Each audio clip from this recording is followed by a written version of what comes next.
दोस्तों, अगर आपने इनकम टैक्स रिटर्न में गलती कर दी और ज़्यादा टैक्स भर दिया है तो क्या वो पैसा वापस मिल सकता है? हाँ, सिर्फ ₹500 देकर लाखों का टैक्स वापस मिल सकता है। इनकम टैक्स एक्ट में एक बहुत पावरफुल प्रोविज़न सेक्शन दो 264 यानी 264 ऑफ द इनकम टैक्स नियम है। इसमें टैक्स पेयर कमिश्नर से इनकम टैक्स से रिक्वेस्ट कर सकता है कि उसका केस दोबारा रिवीजन करके दोबारा देखा जाए। अगर आपने ज़्यादा टैक्स भर दिया है, कोई डिडक्शन क्लेम नहीं किया है, गलती से इनकम ज़्यादा दिखा दी है, रिफंड मिस हो गया है, तो आप सेक्शन 264 रिवीजन एप्लीकेशन दे सकते हैं। इसके लिए आपको ₹500 की रिवीजन फीस लगती है। रूल क्या होता है उसमें, रिवीजन 1 साल के अंदर फाइल करना होता है। तो केस टैक्स पेयर के फेवर में होना चाहिए। अगर अप्रैल ऑलरेडी फाइल है तो सेक्शन 264 यूज़ नहीं कर सकते।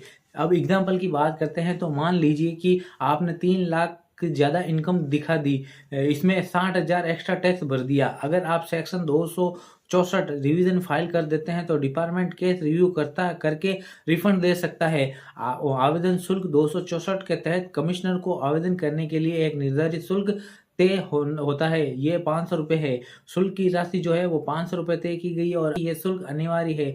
यदि आवेदन के साथ शुल्क का भुगतान चालान नहीं जोड़ा जाता है तो कमिश्नर आपके आवेदन को खारिज कर सकता है। यानी चालान लगाना जरूरी है, ₹500 की रिसिप्ट लगानी जरूरी है।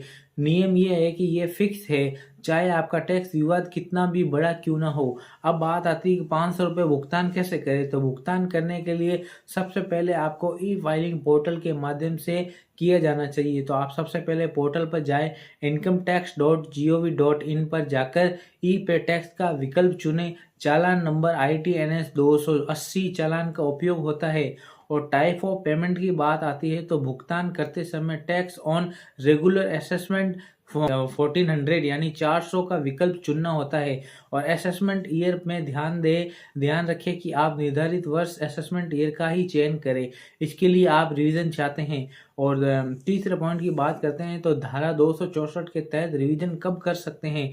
ये धारा तब काम करती है जब आप अपने किसी आदेश से संतुष्ट नहीं होते हैं और अपील के बजाय कमिश्नर से गुहार की मांग करते हैं।